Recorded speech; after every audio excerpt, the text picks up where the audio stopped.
Good evening, everyone. Welcome back to another No Strings Attached show. I'm your co-host Raja, Camille, and Austin.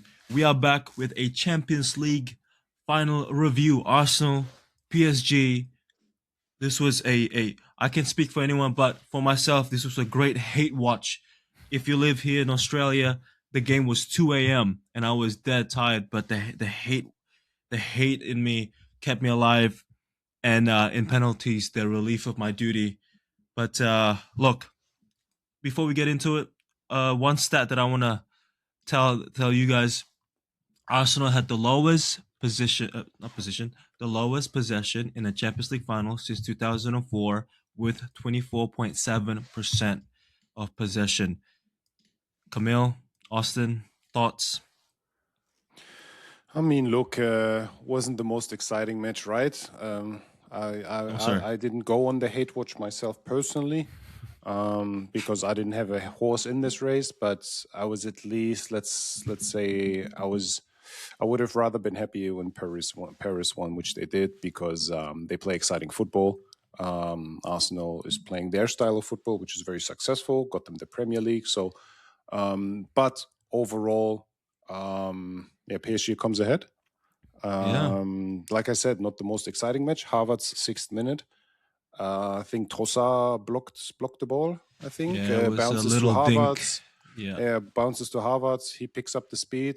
Great shot from him. I thought the goalkeeper could have handled it better because he was so far in that corner, Havertz, that the only option is like either that thing goes between my up. legs or above me. Yeah. Yeah, And I think that's something Titi said in the post game as well. Like for a yeah, striker, like yeah, like you know what I mean. Just get your hand up there. But yeah. anyways, they won. So congratulations, Vitinha, man of the match. He played very well. He, Hey, you Giannis, know, Giannis gave him that MVP. By the way, He Giannis gave did. him I the did see MVP. that. I Very, saw very, that Yeah. on my feed.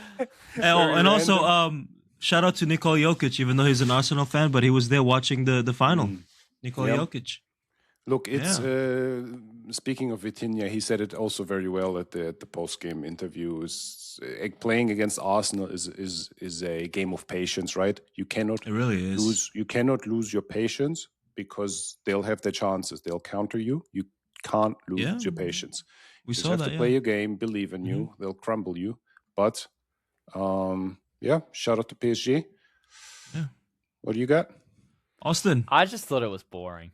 Like no offense to you guys, but like no offense to the sport. You know, this is kind of coming from someone who truly is ignorant to a lot Yeah. of it. But like, and I was I'll keep it a buck. Like don't Mhm. crucify me, guys. I was a highlights watcher rather than a full Fair game enough. watcher, right? Yeah. God, what a drag! I understand what you mean now when you say Arsenal plays a boring Yeah. sport. Park that Like, bus. dog, that's awful. What I will say though is, look, I saw how PSG was playing, and Mhm. it felt like they should have won without any penalties. I don't think it should have gone to like a penalty shootout at all. Yeah. I Yeah. thought that was a bit much considering like it looked like they were playing winning Yeah. football. Yeah. But at the end of the day, like you guys have explained it to me. I watched it and I just went, damn, like I can't Mhm. give any inherent like statistic outlook on this, but just as like a person watching the sport for the sake of it, how boring. Yeah. Look, like I said, I watched it at 2 a.m. Straight away, I don't know how PSG you stayed looked. awake, Raja. Like, no I offense. told but you it's the damn. hate watch. Like I was just like, please, Arsenal lose, right? Like that was what keeping me alive. But all jokes aside, PSG look lethargic. They look awkward. They have their dominant possession, but they couldn't really get anything right. The whole half they had one shot on target. Arsenal got one shot on target, but they scored in the 6th minute with Kai Havertz, who's been there, done that, who scored the winning goal for Chelsea too in the Champions League not too long ago, a few years back. Big time player. Yes, Big time player. yes. But in the second half, it was I want to say it's a bit different because they were more aggressive. PSG, that is, they were more direct and aggressive, and Mascara had that silly tackle on Khvicha Kvaratskhelia. What do you think? Like clear penalty, right? 'Cause I have that as a clear penalty. Oh yeah. Which Yeah, there's that another was not penalty we got to debate, talk about in a second. Mm, But that was a penalty. That was a Yeah. penalty. yeah. We It's just really need to check on that. Too slow, Kvaratskhelia, too fast, two Yeah. steps, zoom. Yeah. I And mean, what are you gonna do? You either try to tackle him. He tried to tackle him. He went for it. and hope for Yeah. a miss, I guess, if you let him hope go. for something. Yeah, I don't Yeah. know, but yeah. But man, the whole game, right? I'm watching, and PSG's, they have the ball, but they're not really doing anything with it Well, other than the- like kind of the late thing is, into the What can you game. do? There's 11 players of Arsenal behind the ball, right? Mm, Then no one's playing up. Everyone's like 11 players or 10, yeah. 10 field players. But if you paused it a couple times, Mm, there's all of them are behind the ball. yeah. There's And no well, one. I mean, this is also the worst thing that could have happened, I guess, for the match. Is we spoke it about in our last football show was when Arsenal scores an early one, right? Oh, but yeah. I thought it might just be from a corner kick or something else. But yeah. they scored early and parked the bus even more. This would have Yeah. been potentially a better match if they wouldn't have scored, but would have, could have, should have. Yeah. Yeah, look, Look, PSG, Bradley Barcola got through and goal twice, and I thought that he should have finished at least one of them. A Yeah. few bad touches here and there, which led to Raya collecting the first. Raya played well though. Also, He did. in the penalties, and that I thought going into the penalties, because Raya is a good penalty goalkeeper. I thought Yeah. that might be the edge there. I Yeah. actually thought, damn, okay, they got Raya. Even if it's not even Raya, they had Kepa, who's also a great penalty shootout goalkeeper as well. Safonov is not like Safonov is a good goalkeeper. Yeah, But he's not top Champions League level. He's No, nowhere no. nowhere near. That's true. I don't know where I would rank him, but he's nowhere near that level of Araya. I mean, last year they had Donnarumma. Now they have Stefanov. You know what I mean? They might have to look at that position because, he also looked off in the penalties. I don't know. Yeah. He didn't. Arsenal just missed two, just straight up. But he jumped into the wrong corner I don't want to say every single time, but I think 4 out of the 5. I don't know. It's just Raya had more presence coming into the penalties and just standing. You know what I mean? It's just, it's an aura thing at the end of the day as well, right? Yeah. And he had his little game where like he would stand like right You have to. in front of the player, trying to have that kind of Yeah. imposing your Yeah. dominance, and then he would delay it. So like for example, the first who took the first shot? Gonzalo Ramos, right? I'm checking I right think now. Gonzalo Ramos took the first shot, and he stood there for like 5 Ramos. minutes because David Raya was trying to make him have that. You have to. Yeah. Interesting. Yeah, I don't know. Like Gabriel missed and Eze missed. Eze's was, I don't know. Gabriel just straight up. Straight up. Eze hit it to the left. Yes. But look, yes. that's the thing with penalty shooter. You just never know, right, Austin? You just never know. Yeah. But I would always give it to whoever has the better goalkeeper. To be quite honest with you, at the end of the day, That's true. because it's just presence, true. and But hey, not this time. Yeah. 2 bad misses from Eze and Gabriel. 2 bad misses.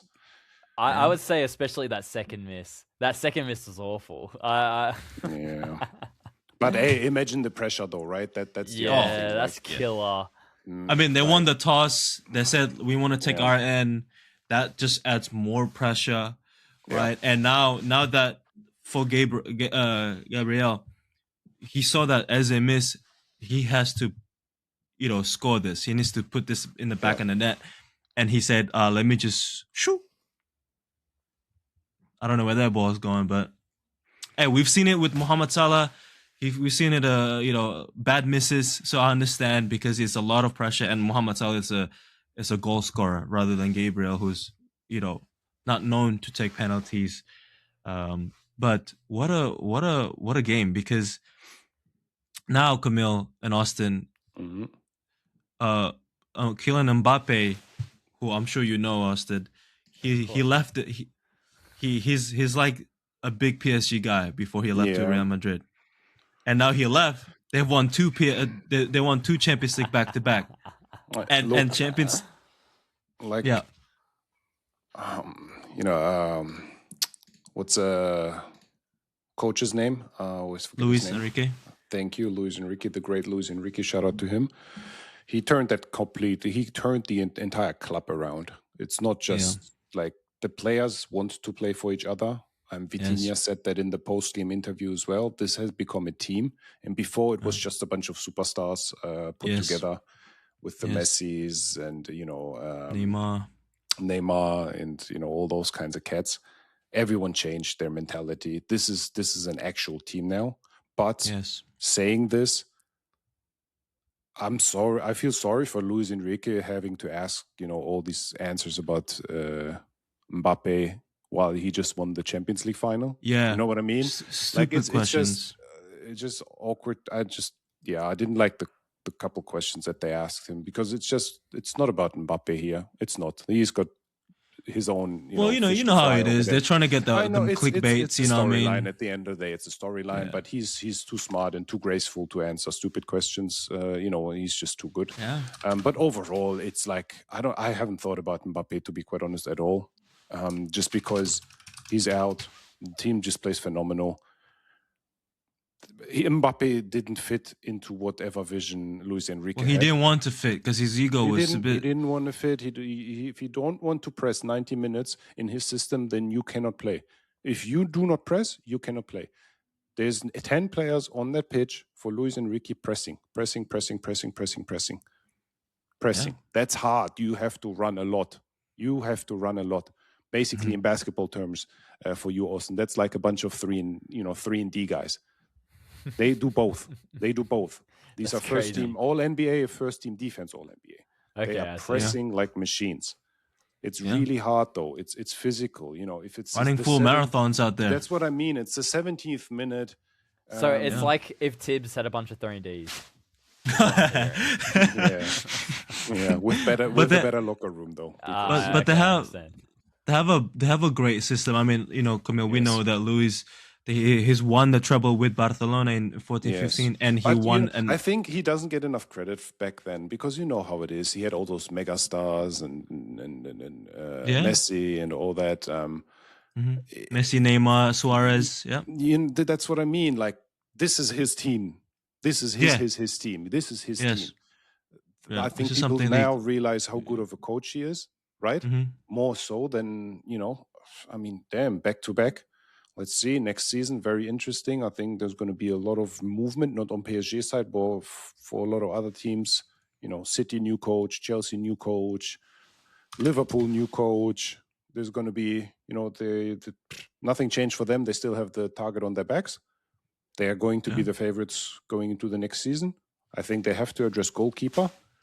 Other than that, this team's phenomenal. Hey, a back-to-back Champions League. The last time a team that it was Real Madrid when they won 3 in a row. Yeah. So And this is not an easy. What was that before? Can you? Do we have some stats on before? I can't remember. Who? You look it up in the meantime. But yeah, season over for Arsenal now. Obviously, we're going into the World Cup now. Those players that played yesterday, friendlies are happening over the weekend. For example, Germany is playing a friendly tomorrow morning. Havertz is not going to be there, for example. They're going to be a bit late to that. But they have no break, Austin. They are straight going into the squads and the training camp. Man. Because the training camps started now. So that's sort of like, zero break. Like Havertz is literally next plane wherever the training camp is. And then it's training camp for the next 2 or 3 weeks for the World Cup. 2 weeks for the World Cup. Unbelievable. That's actually unbelievable. Yeah. And then they play another, couple weeks over there. And then the new season starts. There's not much time. They don't have a lot of time off, Austin. These guys. No. Especially when it's a World Cup year, you Yeah, gotta, it's bro, you gotta crazy. play You're football cool. 24/7. Yeah. Do you But think that takes an impact? Like, I'm sure it's discussed in a lot of discourse, but like this yeah, would play a very big impact on the results of the World Cup, especially with star players on specific teams who make it, make it to the final, then they have to go straight into yeah, another tournament, right? Like yeah, that would have a big factor into the winners and losers of The thing is, they're A, used to it, and B, all the top players from the top teams are playing either Champions League final or semifinals. So, okay, I you know, see. it's everyone's in their Everyone's- season still. yeah. Yes, the top teams at least, right? The top players from the top nations are still, they're going into the, this is always the same every couple of Yeah. years. You have the Euros Yeah. every 2 years, every 4 years, and then a World Cup every 4 years. It's a lot for them, but they're used to it. yeah. It is what it Camille, is. Camille, Yeah, to go answer ahead. your question, Go ahead. Yep. before Real Madrid did their three-peat, you have to go Mhm. all the way back to 88, Mhm. 89 That's what I mean. Real for a sort team of to go back to back. That's Zidane's Real team. They sort of changed the perception of what's possible, I think. Yeah, But this back-to-back Champions League is not a thing technically. You have to go all the way back. This is Yeah. just that crazy Real Madrid team, and then wow, crazy, I mean, even with crazy. Zidane, you had Bayern in there, AC Milan won, obviously Porto won, United won. So there, like you said, you got to go all the way back for a team to go back to go Yeah. back to back like two. Yeah, It's incredibly tough, and we're looking at down the list here. All the great teams have won it. You know what I'm saying? And they didn't go back to back unless your name is AC Milan or Real Madrid or obviously now PSG. But yeah, it's a tough thing to do, and yes, you need some luck, and of course you need to be incredibly good to go down, and win Champions League every year. Compete. It's like an NBA team, Austin. You know what I mean? You gotta be incredibly deep. You gotta be lucky, healthy, Oh, because yeah. you keep playing. You keep playing these heavy minutes. You go, deep and deep in the months, and you got to win. But yeah, it's tough. yeah, Man. yeah. World Cup in 2 weeks. Who you guys got? Yeah. Oh, it's way too early. I don't know. I haven't. Probably France. France is the favorite. And then you can talk about a couple other teams. I guess you can. Spain, I'm going with Netherlands. Argentina. Argentina. Yeah, just because I of the don't know. goat. I wouldn't throw Germany in there. But There's France a- is always going to be good, man. England. But Uh, yeah, France is sort of the standard. I would say they're their own tier at the top, and then you have probably 4 or 5 teams that could compete for that spot.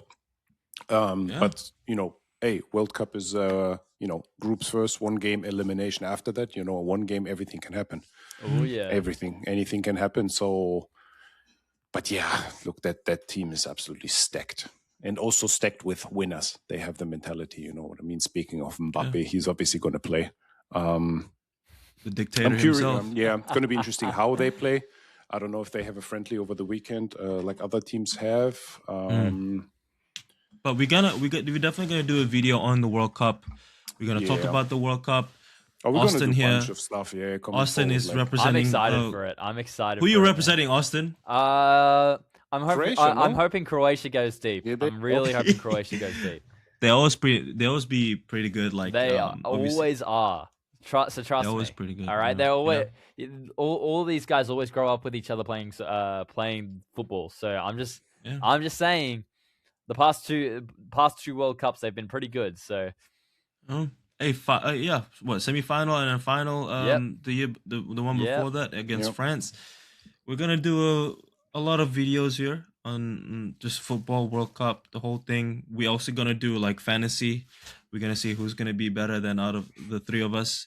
But yeah, that's pretty much it for this video, guys. Thank you so much tuning in. Make sure to check out our Game 7 Western Conference Finals game reaction, and of course Austin here, our household Spurs fan, is incredibly happy. You couldn't tell that he's a Spurs fan at all. I don't think you guys, you know what I'm saying. So You know what? If France wins the World Cup, I'll be happy because they're representing my boy. yeah, Wemby. Hey, I'm sure he's going to be there. He will be there. He'll be there in sure, the stands. If, yeah, hey, if everything France goes as right a whole for the in finals. sports won today. Wemby, yeah. PSG, they won. But yeah, thank you guys so much. We'll see you in the next episode. Hey, Take care, y'all. all love. See ya.